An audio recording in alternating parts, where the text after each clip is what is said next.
miarahaba sy mitsitsika ny tokantranontsika indray zay atao amin'ny CENI atao anatin'izao fandaharana olo-pirenena izao. Dia raha malala fa ny mpanao politika ny mpiantsetra voalohany ara-pifidianana ary manana andraikitra lehibe tokoa amin'ny fanabeazana sy fanentanana ny olo-pirenena ara-pifidianana. Arak'izany miara-miasa ny CENI sy ny mpanao politika amin'ny fanabeazana sy fanentanana ny olo-pirenena ara-pifidianana izany. Leo jerentsika bebe kokoa atao anatin'ny fandaharana momba kasika izay. Maro ny sehatra iaran'ny CENI miasa amin'ny antoko politika. Ny CENI dia miezaka hatrany mametraka fifidianana madio, mangarahara ary tsy misy fiangarana. Ka ny sehatra iaran'ity farany miasa amin'ireo mpanao politika amin'izany dia ny fanabeazana ireo mpifidy mba hahay an'ireo tanteraka ny safidiny ary koa hisoroana ny korotana izay mety hateraka ny fifidianana amin'ny manaraka. Adidy ny fifidianana amin'ny tany manaja ny sata manjaka vahoaka. Satria tsy ny vahoaka rehetra no hitantan'ny firenena fa ny solotega ny vahoaka.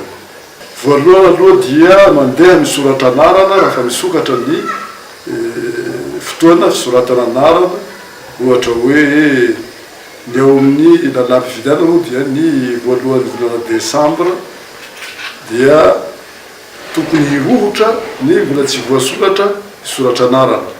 Za manko ny zava-doza misy ny olona sasany dia manao hoe zahay tsy handray anjara amin'izany satria efa fantatra ny olona ho lany eo, ny safidindreo tsy voahaja. Zay tamin'ny fotoana taloha dia zay natao hoe latsabato. Tamin'ny fotoanandro zay moa tamin'ny fitondrena presidenta dia hoe tsy hifidy fantatsabato zany hoe efa fantatra zany hoe iza ny olona ho lany. Izay toetsaina zay tsy maintsy resena hoe tongava anao misorata anarana anao raiso ny karaha-pifidianana dia raha fa tonga ny andro ifidina ianovana fifidianana tongava anao manefa io adidy io satria zonao ka io raha zonao tsy voahaja anao dia mpalahelo fa ianao tomponjo ihany manitsakitsaka azy. Izay no madihana azy hoe adidy zany fifidiananao satria famelomanao ny zonao maholo-pirenenanao. Ny sehatra iaran'ny CENI sy ny mpanao politika miasa dia azo bangoina tokana izany hoe nizotra mpifidianana ray manontolo mihitsy. Ny tena zava-dehibe azo asongadina nefa amin'izany fiara-miasa izany dia ny fanentanana sy fanabeazana ny pirenena eo amin'ny setry ny fifidianana. Fiara-miasan'ny CENI sy ny mpanao politika amin'ny resa-pifidianana ny fiara-miasa mizotra mpifidianana rehetra mba hisiny mangarahara amin'izany fanatotosana ny fifidianana izany.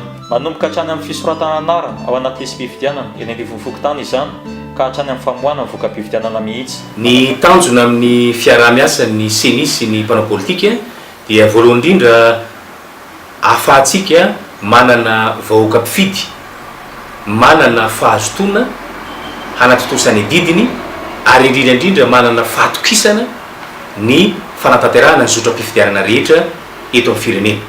Ny faharoa dia tanjona amin'ny fiara-miasa ihany koa ny hametraka ny mangarahara ao anatin'ny fanatotosana ny zotra-pifidianana rehetra eto amin'ny firenena.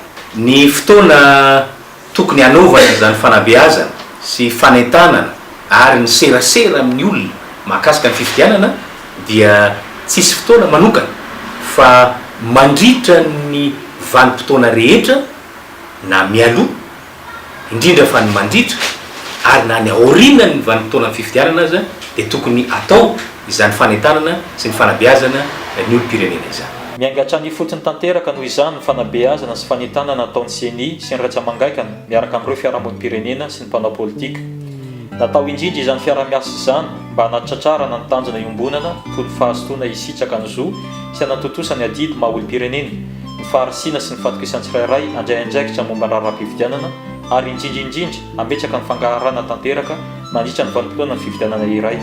Mifarana hatreny ny fandaharantsika ankasitrany ianao nanaraka izany hatramin'ny farany ary manome fotoananao hatrany ny CENI isaky ny talata sy ny alakamisy eto amin'ny televiziona malagasy. Veloma tonga.